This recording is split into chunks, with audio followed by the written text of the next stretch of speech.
Bonjour, bienvenue sur le podcast de l'Église évangélique baptiste La Bonne Nouvelle de Dijon. Nous sommes situés aux 5 rues du lycée à Dijon.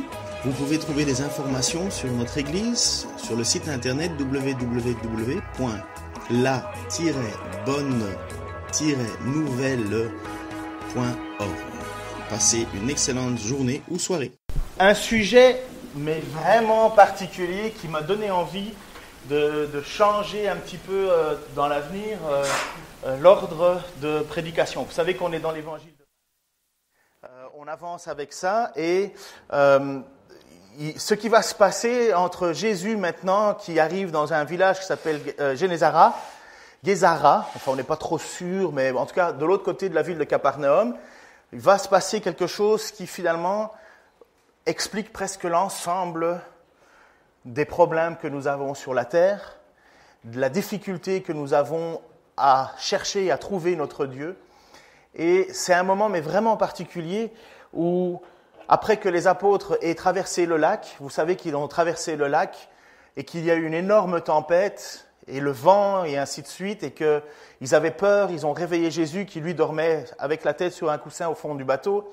À ce moment-là, ils réveillent Jésus, alors qu'ils sont dans la crainte et l'effroi de risquer leur vie.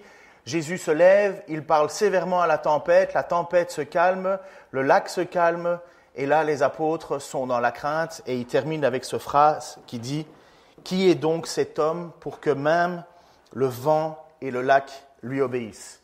Qui est donc cet homme pour que même le vent et le lac lui obéissent? Ils sont en découverte de qui est cet Jésus. Alors pour nous, on le connaît, mais mettez-vous à la place des apôtres qui découvrent chaque fois un peu plus de cet homme. Pour le moment, c'est quelqu'un qui les a appelés à le suivre. Ils ont accepté de le suivre. Ils ont vu Jésus parler avec autorité. Ils ont vu Jésus guérir des malades. Ils ont vu Jésus intervenir dans beaucoup de situations. Mais ils ne connaissent pas encore véritablement qui est Jésus. Et je crois que ce que l'évangile de Marc veut nous montrer, et ce qui transpire dans l'évangile de Marc, c'est une révélation progressive. Vous pouvez allumer le chauffage, parce que là, on l'a coupé, ça va faire un petit peu froid sinon. Et donc, on voit cette révélation qui est là et qui répond finalement au tout début de l'évangile. Mais qui est Jésus? Et je crois que c'est essentiel pour nous qui pensons connaître Jésus de revenir à qui il est vraiment. C'est incroyable comme aujourd'hui, chacun a son idée sur Jésus et on lui fait dire tout et n'importe quoi malheureusement, et on perd de vue qui est Jésus, alors que les apôtres eux-mêmes qui étaient à côté de lui se posaient même cette question, mais qui est-il finalement? Après que la tempête fut apaisée et que les apôtres aient vécu un grand moment de stress, ils arrivent au bord, donc sur la rive. Et voilà une histoire particulière. Ils arrivèrent de l'autre côté du lac, dans la région de Gézara, où Jésus débarqua. Aussitôt, sortant des tombeaux, un homme qui était sous l'emprise d'un esprit mauvais vint à sa rencontre. Il habitait dans les tombeaux et même avec une chaîne, personne ne pouvait plus le tenir attaché. Car on l'avait souvent enchaîné, on lui avait mis des fers aux pieds, mais il cassait les chaînes et brisait les fers. Personne ne pouvait le maîtriser. Sans cesse, nuit et jour, il errait parmi les tombes et sur les montagnes en hurlant, se blessant contre les rochers. D'aussi loin qu'il vit Jésus, il accourut, se prosterna et cria de toutes ses forces. À peine arrivé d'avoir vécu ce moment particulier d'une tempête qui se calme par la seule parole, 2 mots de Jésus, voilà qu'ils arrivent et ils se disent, j'imagine, ça va être calme. Mais non, tu as à peine touché le bord que tu vois un énergumène qui court en hurlant. Il est tout nu, le monsieur, il court à poil. Il descend des tombeaux, c'est pas l'idéal non plus à l'endroit, vivre au milieu des tombeaux. Il doit certainement être sale. Je ne pense pas que sa première priorité à cet homme qui vit au milieu et qui erre, c'est d'être propre. Il doit être écorché, il doit y avoir des taches de sang séché sur lui, j'imagine. C'est un homme qui fout la trouille à tout le monde. Il passe ses journées et ses nuits à hurler. Mais vous avez déjà passé une journée où quelqu'un hurle à côté de vous? Alors en journée, ça va, mais le soir, à 3 heures du matin, on ne se sent pas très en sécurité. On se demande, mais il est où? Surtout qu'on a déjà essayé de l'attacher, cet homme-là. On a déjà essayé de l'attacher plus d'une fois, mais il arrive à briser ses chaînes. Mais là, Vous savez, c'est comme quand vous passez à côté d'une clôture avec écrit « Attention, chien méchant ». Et vous regardez, vous voyez qu'il a une chaîne. Alors vous vous dites « Ah, super !» Sauf que vous vous rendez compte que la chaîne n'est pas attachée au mur. Et là, vous avez peur. Mais c'était un peu le principe, c'est que cet homme était enragé apparemment, et personne n'osait aller. Et même le texte dit, parce que ce passage se trouve chez Marc, chez Luc et chez Matthieu, on ne voulait même plus passer par ce chemin-là. C'est comme certains quartiers où le soir, on n'a pas envie de passer. Vous savez, des tunnels le soir sous l'autoroute éclairés au néon qui s'allument une fois sur deux. Ça fait peur. Tu diminues la musique de tes écouteurs, tu te demandes s'il y a quelqu'un. Enfin, vous connaissez ces moments de crainte. Vous avez déjà vécu ça, j'imagine. Surtout que maintenant, en plus, le soir tombe tôt. Alors, on se dit, ah, qu'est-ce qui va m'arriver? Eh bien, jour et nuit, cet homme est là et il crie. C'est une situation, mais particulière. Et tout un village connaît cette situation, connaît cet homme. Alors, est-ce que cet homme a perdu totalement sa raison? Est-ce qu'il n'est plus du tout maître de lui ou pas? Difficile de savoir. Mais en soi, on voit que le texte nous dit, tu peux venir juste une image avant? Ils arrivaient aussitôt un homme qui était sous l'emprise d'esprits mauvais. En fait, si on veut être juste, le texte nous parle chez Luc, il nous parle de deux personnes. Mais Marc se concentre, non, c'est chez Matthieu, on parle de deux personnes. Mais Luc et Marc se concentrent sur un seul des deux personnes. Donc ils font des duos de chants qui hurlent, vous imaginez. C'est deux personnes. Mais aussi bien Marc que Luc ne s'intéressent qu'à celui qui parle, à celui qui va avoir une interaction avec Jésus. Et alors, je me suis dit, mais qu'est-ce qu'un démon? Qu'est-ce qu'un démon? D'où vient l'origine de tout ça? Comment se fait-il que devant Jésus, il se prosterne? Honnêtement, je me suis dit, pour moi, un démon, c'est quelque chose qui est dégoulinant, qui est rouge, avec des grandes dents, qui fait peur, comme ça. Mais honnêtement, c'est pas ça. J'ai regardé, j'ai lu, j'ai cherché. En fait, quelqu'un de démonisé peut être quelqu'un qui est habité par l'esprit, peut s'avilir, mais un démon en soi, vous savez ce que c'est? C'est un ange. À la base, un démon est un ange. Un ange, c'est pas moche. Mais il y a aussi Satan, parce que les démons sont en fait les anges de Satan. Celui qui s'appelait autrefois l'astre brillant, Lucifer, un ange qui était imminent. Alors j'ai cherché dans les Écritures pour trouver l'origine de Satan. Et en fait, sachez une chose, la Bible en parle pas beaucoup. C'est pas quelque chose, c'est pas un sujet qui est relaté. On y va à travers des prophéties qui sont dites et on découvre l'origine de Satan, l'origine des choses qui se sont passées dans le ciel. Il y a le livre de Job qui nous parle de Satan. Il y a Ézéchiel dans une de ses prophéties qui nous parle de Satan. Il y a Ésaïe qui dans une prophétie nous parle de Satan. Mais en soi, et dans le Nouveau Testament, seulement 6 interventions d'exorcisme de la part de Jésus. Alors une chose, premièrement, là, virez de vos ordinateurs toutes ces vidéos qui parlent de Satan, du monde des ténèbres, de ci, de là. Vous allez devenir paranoïaque, complètement flippé, parce que c'est toujours quelque chose on devrait se protéger. Premièrement, je vais vous le dire d'emblée, là, les démons se prosternent devant Jésus. Tu peux le mettre? Non, juste après, s'il te plaît. D'aussi loin qu'il vit Jésus, il accourut, se prosterna devant le Seigneur et cria de toutes ses forces. Je vais attendre ici. Le démon, on a tendance à le voir dans certaines églises partout. Partout, tout le temps.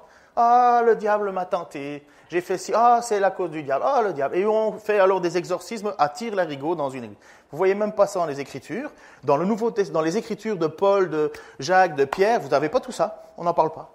On parle qu'il est là, le tentateur est là, mais on ne voit pas de cérémonie, on ne voit pas de perpétuellement des désenvoûtements de chrétiens. Ça n'existe pas. Un chrétien qui appartient à Jésus n'est pas le temple d'un ennemi. Il peut être à la limite lié, mais aucun chrétien ne peut être à la fois chrétien et avoir un démon en lui. Ça n'existe pas. Quelqu'un qui peut faire semblant d'être chrétien, ça oui. Mais quand on est chrétien, vous n'allez pas revenir en disant « Ah, j'ai été démonisé ». Non, bibliquement non. Alors, les soirées, quelqu'un qui vient tous les dimanches pour se faire désenvoûter, parce qu'on connaît des choses comme ça, on les a déjà entendues, c'est juste une folie. C'est pas dans l'Écriture. Après ça, c'est le meilleur moyen de déresponsabiliser quelqu'un. Cette personne, elle ne sait jamais si elle marche avec Dieu ou pas. Ça devient le meilleur moyen de développer une schizophrénie profonde. Bon, ce n'était pas dans mes notes, mais c'est parce que ça... Voilà un des textes qui parle dans Ésaïe, de Satan. Un texte où, en fait, Ésaïe parle pour le roi de Tyr et Babylone et compagnie, ce qu'il va y avoir.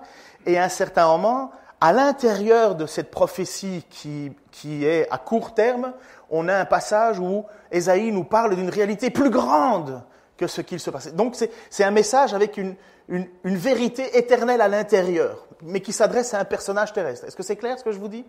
Donc c'est comme si quand un texte dit dans Ésaïe, et la jeune fille enfantera, elle mettra au monde un enfant qu'on appellera Emmanuel. Vous connaissez ce passage, on va le chanter bientôt à Noël, on ne va pas arrêter.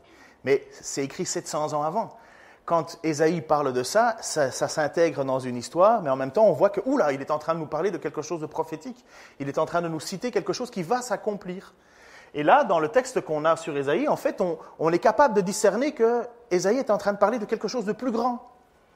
Ton orgueil, ça pourrait s'adresser au roi, hein, mais non. Ton orgueil est précipité dans le séjour des morts, ainsi que le son de tes luttes. Les vers sont maintenant ta couche, la vermine ta couverture. Comment es-tu tombé du ciel, astre brillant, Lucifer, fils de l'aurore, toi qui terrassais les nations? Comment est-il possible que tu aies été abattu sur terre? Tu disais en ton cœur, je monterai au ciel, j'élèverai mon trône au-dessus des étoiles divines. Je siégerai en roi sur la montagne de l'assemblée des dieux, aux confins du septentrion. Je monterai au sommet des nuages, je serai semblable au Très-Haut.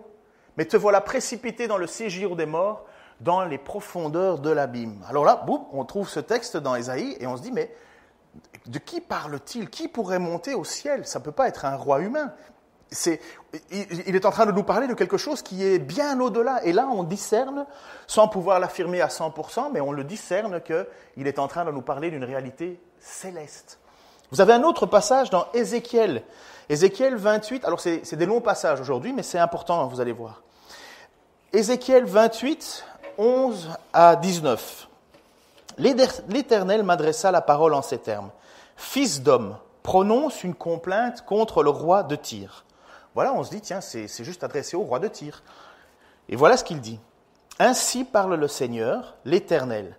Par ta grande sagesse et ta beauté parfaite, tu étais un modèle de perfection. » Un ange, c'est beau. « Tu étais en Éden. » Ah, vous voyez, cette référence, ce n'est pas le roi de Tyr qui était en Éden. Éden, c'était bien avant. « Dans le jardin de Dieu.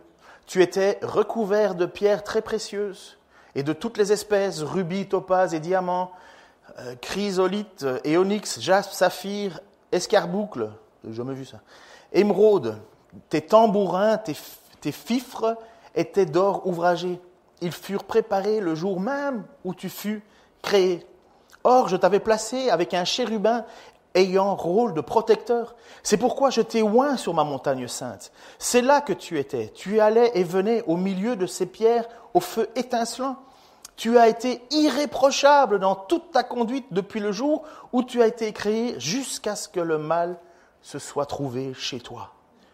Ton commerce prospère t'a entraîné à la violence qui a rempli ton cœur. Alors tu as péché, je t'ai mis au rang des profanes en te chassant de ma montagne et le chérubin protecteur t'a expulsé du milieu de ces pierres aux feux étincelants. De ta grande beauté, tu t'es enorgueilli, mieux vaut être moche, tu t'es enorgueilli et tu as laissé ta splendeur pervertir ta sagesse. Je t'ai précipité à terre et te donne en spectacle aux autres rois. Par tes nombreux péchés, dans ton commerce malhonnête, tu as souillé tes sanctuaires. Et au milieu de toi, j'ai fait surgir un feu afin qu'il te consume. Je t'ai réduit en cendres sur la terre à la vue de tous. Et tous ceux qui te connaissent parmi les peuples sont frappés de stupeur, car tu es devenu un sujet d'épouvante. C'est fini de toi, oui, fini pour toujours. Voilà encore un autre texte où finalement on est en train de discerner, de voir qu'on est en train de parler de quelqu'un qui qui n'est pas vraiment terrestre, il est plus haut, il était sur la montagne avec Dieu, et ainsi de suite, et ainsi de suite.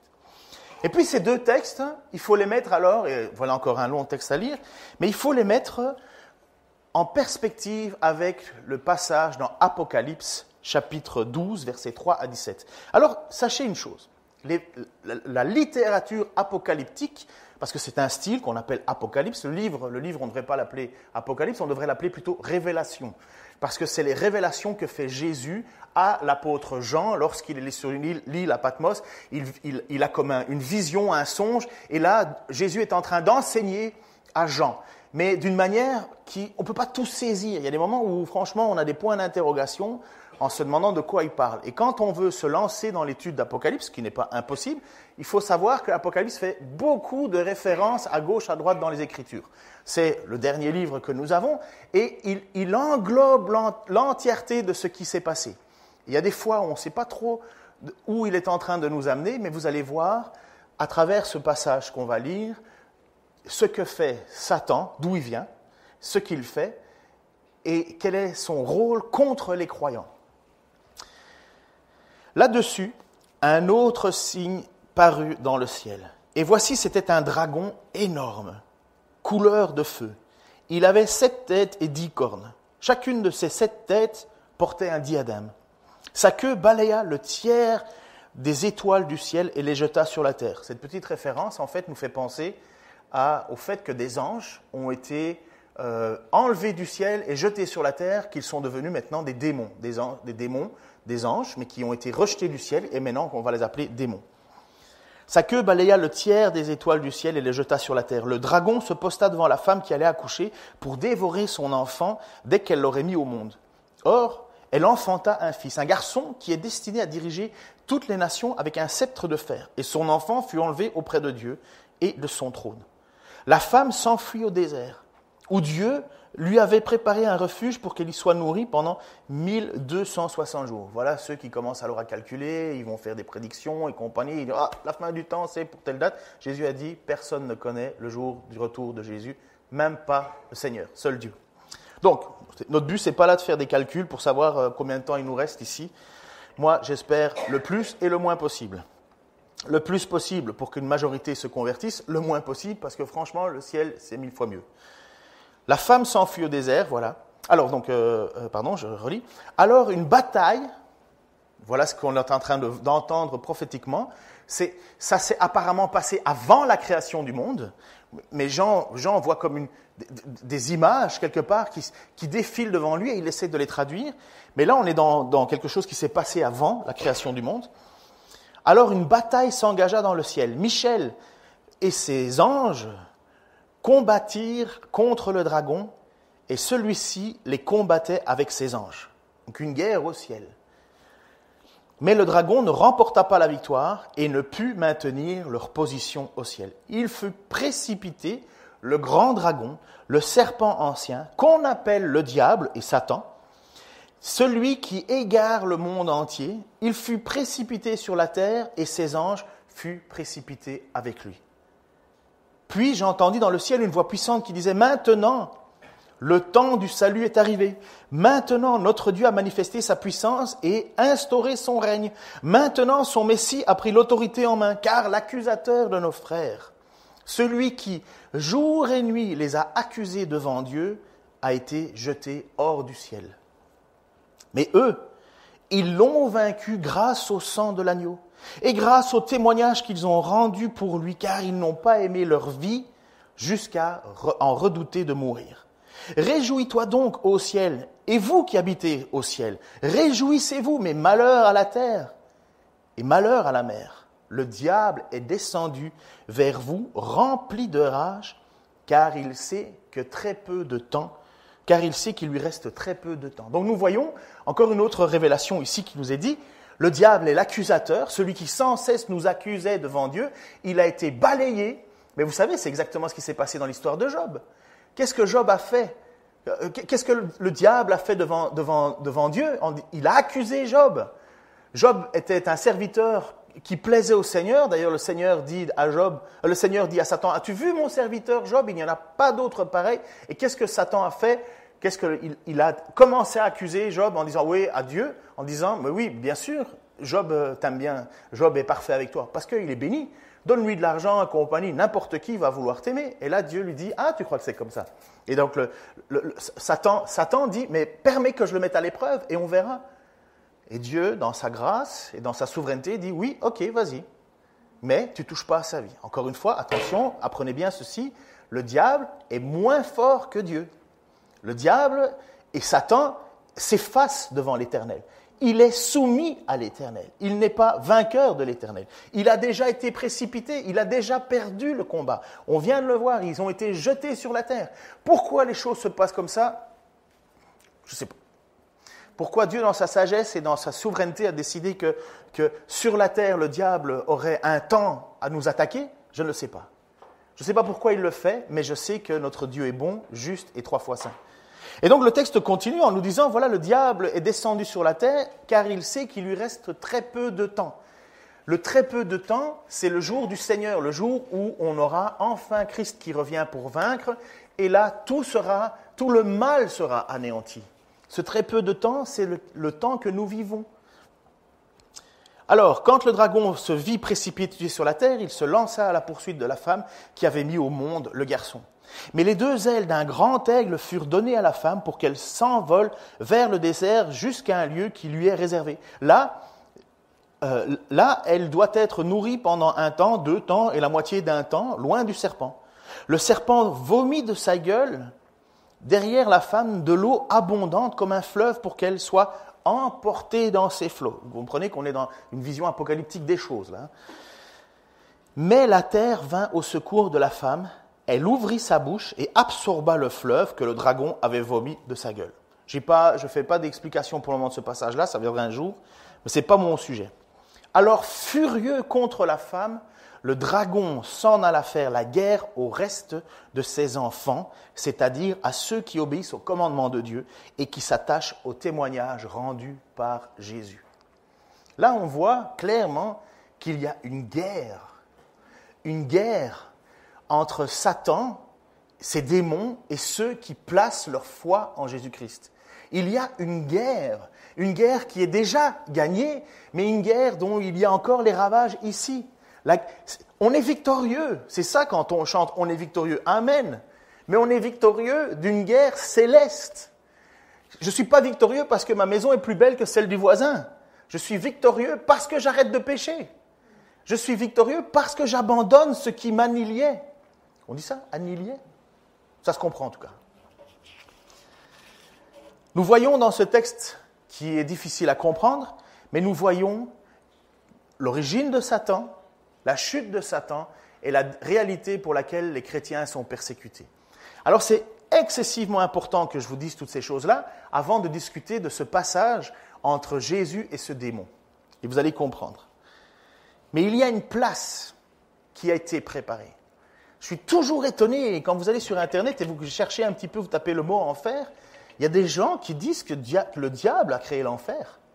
Il y a des gens qui pensent que l'enfer, c'est le lieu du diable, où le diable est là et règne en maître. Mais c'est absolument pas avoir lu la Bible, ça. L'enfer, voici ce qui est écrit, Matthieu 25, 41. Puis il se tourna vers ceux, vous savez, c'est au moment où Jésus va dire, venez, vous qui m'avez recueilli, qui m'avez aidé, qui m'avez pensé, quand est-ce qu'on avait fait ça? Au plus petit d'entre les tiens. Et voilà, c'est ce passage-là. Puis il se tourna vers ceux qui seront à sa gauche, retirez-vous loin de moi, vous que Dieu a maudit, et allez dans le feu éternel préparé pour le diable et ses anges. Le feu éternel, c'est un lieu, l'abîme, c'est un lieu de tourment, c'est un lieu qui a été préparé pour le diable parce que sa rébellion a fait en sorte que c'est trop tard. Un démon ne peut pas se repentir, le diable ne se repentira pas, il va être jeté dans un lieu de tourment, une abîme. C'est là qu'il va être projeté. Un passage dans Pierre nous dit qu'il y en a déjà qui sont là. Il y a déjà des démons qui sont dans cet endroit, dans cet abîme. Ce lieu de tourment qui a été préparé pour diable, ses anges et tous ceux qui n'ont pas reconnu Jésus-Christ comme Seigneur et Sauveur. Pourquoi? Parce qu'ils ont préféré suivre le diable. Ils ont préféré ne pas se tourner vers Dieu. Ils ont préféré, ou ils n'ont pas voulu, ou peu importe, mais ils ont fait un choix de ne pas accepter de vivre avec Dieu, son Fils, c'est son esprit, et donc ils vont vivre la même conséquence que celui qui est à l'origine de cette rébellion, le diable, qui s'est enorgueilli, qui a désiré être plus grand que Dieu. Quelle est la chute? Le diable qui met le doute dans Ève et qui lui dit « Est-ce que tu peux manger de cet arbre ?» La femme dit « Non, je ne peux pas, parce que nous mourrons. » « Non, vous ne mourrez pas, répond le diable. Mais si vous en mangez, vous serez vous-même des dieux. La femme en mangea, la chute est arrivée, le péché est rentré dans le monde et les conséquences. Mais pourquoi? Parce qu'on a décidé de suivre le diable. Même inconsciemment, si on ne se tourne pas vers Jésus, on appartient sur la terre dans un endroit où le diable se déchaîne et emmène avec lui des personnes dans la perdition totale. Alors tout ça, écoutez bien, tout ça c'est excessivement important pour que vous compreniez, moi aussi d'ailleurs, la suite de ce passage. Tu peux mettre... Voilà, on revient donc à notre énergumène tout nu, qui bave certainement, qui crie, et qui là s'était prosterné devant Jésus. « Que me veux-tu, Jésus, Fils du Dieu très haut ?» Ouais, pas besoin de beaucoup de renseignements, le démon. Il sait très bien à qui il a affaire. « Ne me tourmente pas. » Voilà qu'un démon, vous voyez, un démon, il ne la ramène pas devant Jésus. Il a peur. Car Jésus lui disait, « Esprit mauvais, sors de cet homme. » Jésus lui demanda, « Quel est ton nom ?» C'est une des seules fois où Jésus va rentrer en discussion avec un démon. D'habitude, Jésus ne prend même pas le temps de le parler, il leur dit, « Dors, hop, va-t'en, basta. » Mais là, Jésus apparemment lui pose une question. Jésus lui demanda, « Quel est ton nom ?»« Je m'appelle Légion, lui répondit, car nous sommes une multitude. » Et regardez ce que fait le démon. Il prie instamment Jésus de ne pas le renvoyer hors du pays.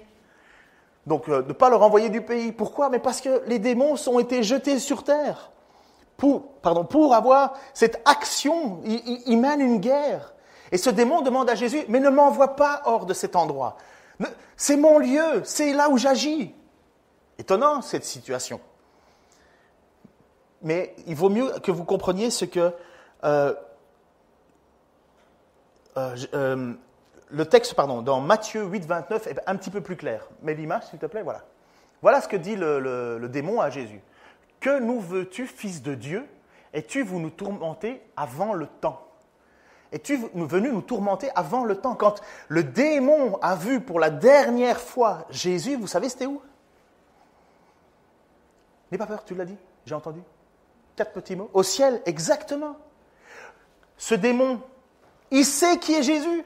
Il n'a pas besoin d'explication. Pourquoi est-ce que tu es là, Fils du Dieu? Pourquoi est-ce que tu viens ici? Est-ce que tu es venu pour me tourmenter? Il ne se pose pas 100 000 questions. Il sait qu'il y a une guerre et il sait qu'il se retrouve devant le chef, le Fils de Dieu lui-même, la puissance absolue. Ce démon est là et il dit, s'il te plaît, est-ce que tu es venu avant le jour du tourment? Pourquoi? Parce que le diable sait très bien que le jour du tourment, c'est le lieu dans l'abîme où il va être jeté. Il sait très bien que c'est là qu'il va finir. Et finalement, ce démon est là en train de se dire, mais ce n'est pas le moment. N'oubliez pas, le diable a été jeté sur la terre et il sait qu'il lui reste peu de temps. Et ce démon est là en train de se dire, mais est-ce que c'est le moment? Est-ce que c'est, s'il te plaît, est-ce que tu es venu pour me jeter dans cet enfer? Et c'est là où on comprend un peu mieux maintenant l'ordre des choses. On comprend que les démons veulent absolument faire du mal. Ils ne sont pas là pour être à notre service, ils sont là pour nous tenter, nous accuser, pour nous faire pécher, pour faire exactement ce qu'ils savent faire le mieux, nous mentir, nous raconter des histoires. Et voilà qu'il se passe quelque chose d'assez particulier. Ouh là là. Marc 5, versets 11 à 13. Or, il y avait là, par là, sur la montagne, un grand troupeau de porcs en train de paître. Les esprits mauvais supplièrent Jésus, « Envoie-nous dans ces porcs pour que nous entrions en eux. » Apparemment, les démons peuvent aussi posséder des animaux. Je me pose des questions sur mon chat parfois. Les esprits mauvais supplièrent Jésus.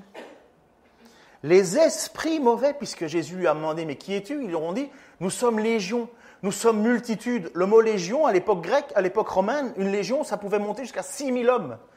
Donc il dit, nous sommes plusieurs, nous sommes légions, nous sommes multitudes. Jésus leur permit d'aller vers ce troupeau. Ils sortirent donc de l'homme et entrèrent dans les ports. Alors, je ne sais pas pourquoi est-ce qu'ils ont décidé de faire ça. C'est pas parce que, à l'époque, dans l'Ancien Testament, pour le peuple juif, le porc était un animal impur, mais on n'était pas en territoire juif, là. On était chez les Grecs, on était dans la Décapole. Et pourquoi est-ce que le démon fait ça? Pourquoi est-ce que Jésus le permet? Ça, je n'ai pas d'explication. Vous savez que depuis le Nouveau Testament, et surtout que l'Évangile est annoncé aux non-juifs, il n'y a plus de règles alimentaires. Les seules règles alimentaires, c'était ne pas manger de viande étouffée, du sang des animaux, et ainsi de suite. Mais sinon, et de viande consacrée aux idoles. Mais sinon, il n'y a plus de règles alimentaires. Vous vous souvenez, Pierre, c'est le natte qui descend devant lui. Mais pourquoi Jésus permet à des cochons? Ce n'est pas parce que le cochon est pire qu'un autre. C'est parce qu'ils étaient là. C'est parce qu'ils étaient là. C'était une région où il y avait 2000 cochons. Et plus certainement, c'est une région où on élève du cochon. Et qu'est-ce qui se passe? Aussitôt, le troupeau qui comptait environ 2000 bêtes s'élança du haut la pente, se précipita dans le lac où elles se noyèrent. Les gardiens s'enfuirent et allèrent raconter toute l'histoire dans la ville et les fermes. Les gens vinrent donc voir ce qui s'était passé. Comme toujours, vous savez, quand il y a un événement, on vient voir ce qui se passe. Arrivés auprès de Jésus, ils virent l'homme qui avait été sous l'emprise de cette légion de démons, assis là, habillé et tout à fait sain d'esprit. Attends, avant de changer l'image. Alors la crainte s'empara d'eux. Alors la crainte s'empara d'eux. Alors, j'ai regardé récemment, je ne sais pas, vous allez parfois sur Internet, récemment, j'ai vu que, je ne sais plus, au Botswana, il y a eu un mouvement de panique dans un troupeau de buffles, et il y a 400 buffles qui se sont jetés dans la rivière. Récemment, j'ai vu ça avec MSN Info, et j'ai regardé la vidéo, et tu vois 400 buffles, les pattes en l'air, en train de flotter dans une rivière. Pourquoi? Parce qu'il y avait des lions qui chassaient, il y a eu un mouvement de panique, ils ont sauté dans la rivière. C'est des buffles aussi.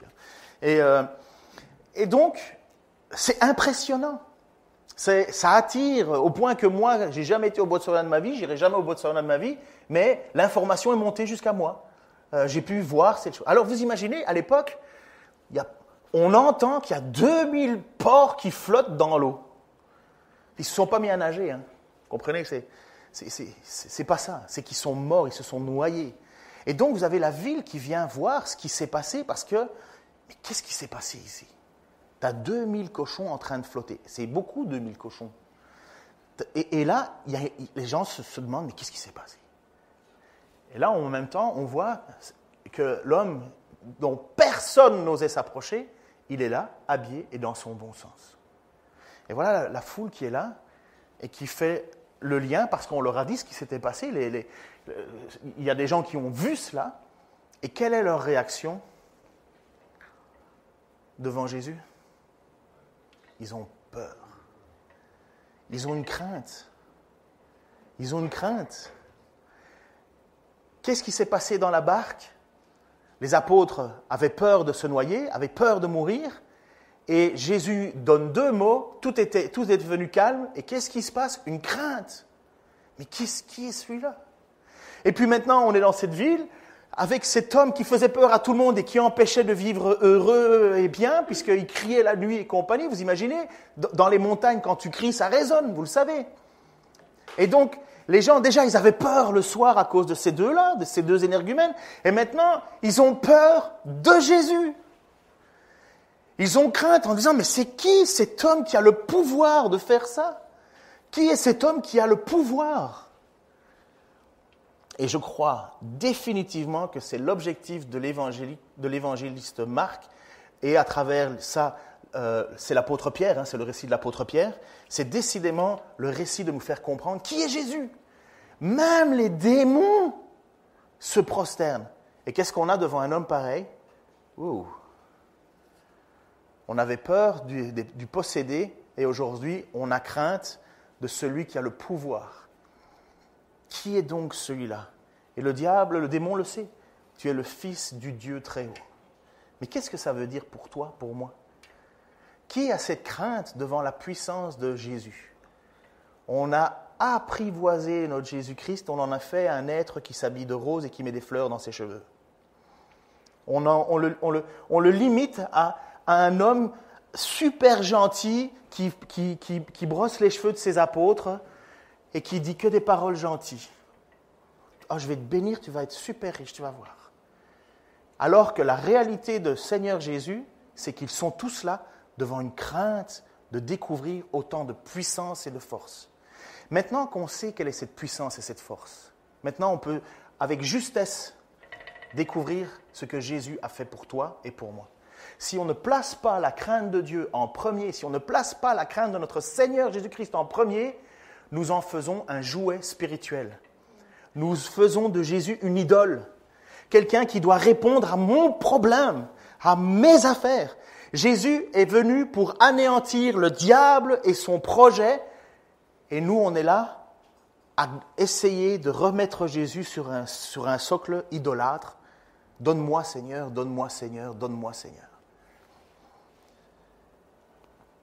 Et le péché, et c'est pour ça qu'on va continuer les prochains dimanches, le péché est la chose que le diable fait pour nous détourner de Dieu.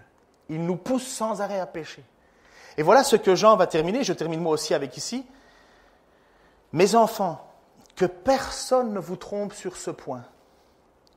Est juste celui qui fait ce qui est juste, tout comme le Christ lui-même est juste.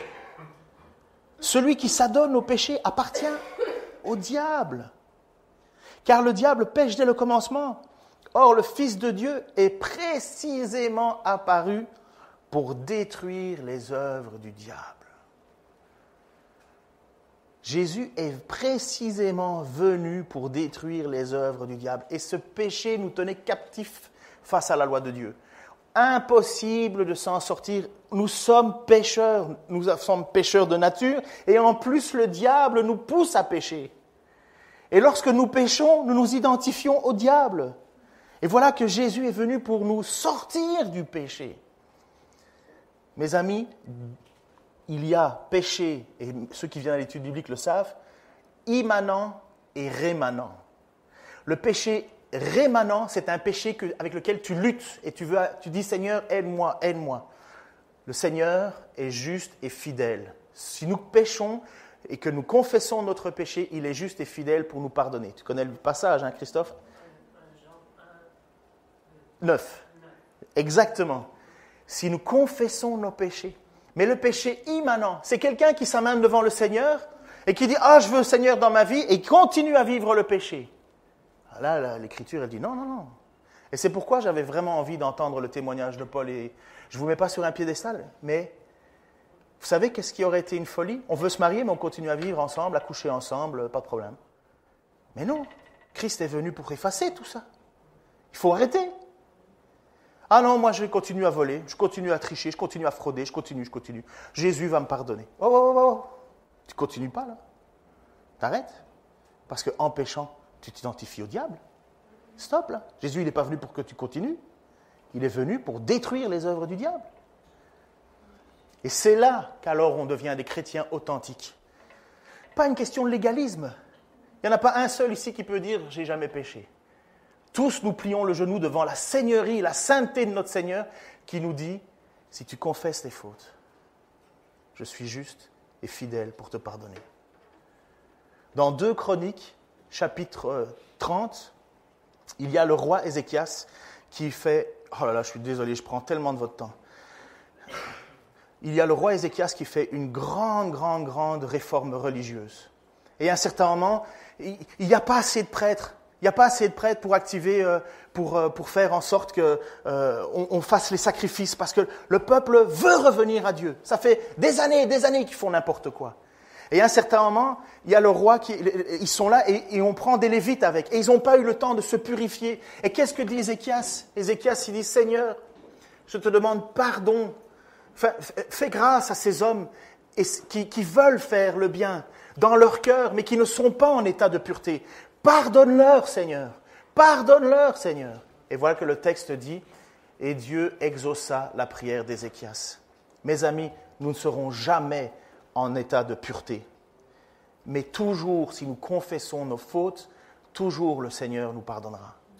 Et vouloir le couver, c'est faire le jeu du diable. Seigneur, je te remercie pour ta grâce, je te remercie pour ton amour, Je te remercie pour ta compassion et ta puissance, Seigneur. Oh oui, quand on parle que tu es un Dieu puissant, tu l'es, tu as vaincu, Seigneur, les ténèbres, tu as vaincu la mort et tu as vaincu déjà en avance le diable, Seigneur. Et je te prie pour moi et pour mes frères et pour mes sœurs ici et pour tous ceux qui pourront entendre ce message, que nous abandonnions le péché à la gloire de ton nom. Seigneur, délivre-nous du mal. Seigneur, ne permets pas que nous soyons tentés. Seigneur, mais tu nous dis aussi que lorsque la tentation vient, tu nous donnes le moyen d'en sortir. Et je te prie, Seigneur, pour que l'on puisse venir à tes pieds, Seigneur, crier de nous délier de tout péché. Seigneur, merci pour cet amour et merci pour cette Église, que nous puissions nous encourager les uns les autres, confesser nos péchés les uns aux autres. Seigneur, nous ne sommes pas là pour pointer du doigt personne. Seigneur, nous sommes là pour te demander ton aide et enlever la poutre qui est dans notre œil. Seigneur, alors peut-être que nous verrons suffisamment clair pour enlever les pailles ailleurs. Bénis ton Église, Seigneur, dans le nom de Jésus-Christ. Amen.